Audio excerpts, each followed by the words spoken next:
since we're in the topic of very, very, very useless bands, Right. this came out this week.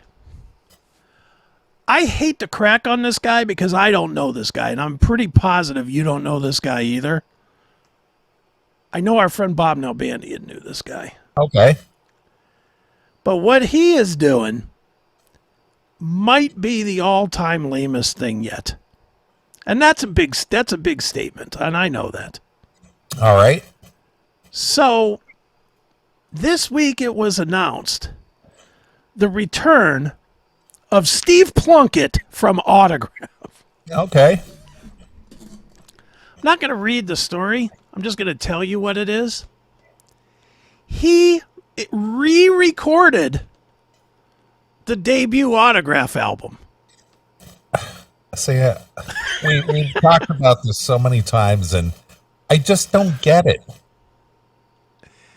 Well, but he recorded it without any of the other guys. I know, but he sang it, and again, we all know that when it comes to bands, Yeah. If it's got the singer and the guitarist, or the singer, most notably, because that's what as far as popular songs go, the singer, and Steve Plunkett had that Ronald McDonald hair. Yeah, that orange hair, and of course they too capitalized on the MTV era. The only reason we know Autograph is because of a couple of shitty videos. And really one. Yeah. Let's be honest. They had, I think, 3 hits. They had one song that stood the test of time, which I'll argue day and night is a shitty song by itself. But it stood the test of time. You can't argue Turn Up the Radio. True. Other than it's a dumb song. But why in the world, other than re-recording Turn Up the Radio, would you do this? There's not another hit on this record. I've got the track listing on the screen. Send Her to Me. You don't like Autograph, right? No, I'm not a particular fan. I mean, I know a couple of their songs. That's about it. See if you know these. Do you know Send Her to Me?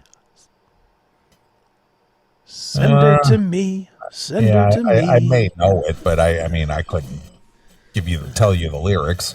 19 and Nonstop. No. Deep End. I'm on the deep end. Throw me a rope. And these are bad songs. Yeah, well, I mean, it was just kind of the pop metal genre of that time. Look, I'm going to be honest. The only reason I know this tape or this album or whatever is because I got 3 tapes when I got my yellow Walkman for my birthday. Crimes of Passion, Pat Benatar, MSB, Michael Stanley Band, and this one.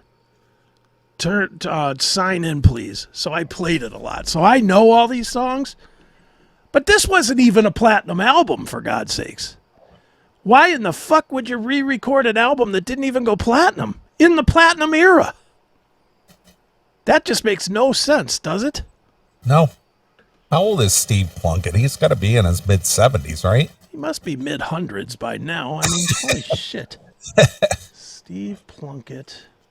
I'll bet you he's like 73 or 74. He probably is. He is. Where is his age? Where is he? Oh, man. He doesn't even have a wiki page. I don't know how old he is. For past members, it just lists everybody. God damn it, for Autograph. I don't see nothing. Steve Plunkett. When the group disbanded, blah, blah, blah, blah, blah. It doesn't say how old he is. Whatever. However old he is, there's no reason to be re-recording this album, is there? I agree. No. About the only thing that he could possibly benefit from that is if they kind of like what Stephen Pearcy did, get it played like in a movie soundtrack, that version.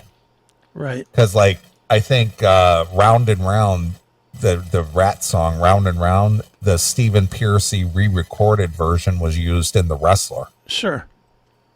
So Pearcy got 100% royalty on that. You didn't have to share that with the record label that owns their catalog.